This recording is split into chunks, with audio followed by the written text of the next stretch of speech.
Hello, welcome back to the channel. Today we're diving straight into how to integrate Dropbox with TEAMWORK.com.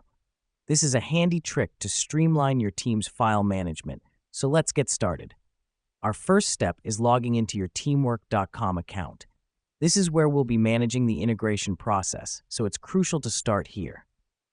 Now that we've done that, click on your profile in the top right corner and select Apps and Integrations. This is your hub for all third-party connections, including Dropbox. Your next move is to find Dropbox in the list of possible integrations. The reason we do this is because we need to enable the integration, making Dropbox accessible from within TEAMWORK.com. Once you locate Dropbox, click on Enable. This helps us because it opens up a new window where you'll be asked to sign into your Dropbox account. Remember, you must have administrative access to both the TEAMWORK and Dropbox accounts to ensure a smooth integration. After signing in, you'll need to click Allow to give TEAMWORK.com access to your Dropbox files. Let me explain why this matters.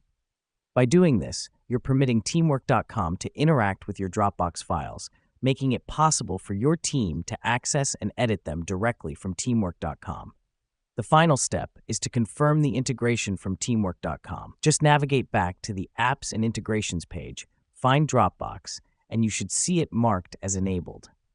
This is your signal that the integration is complete and ready for use. And there you have it.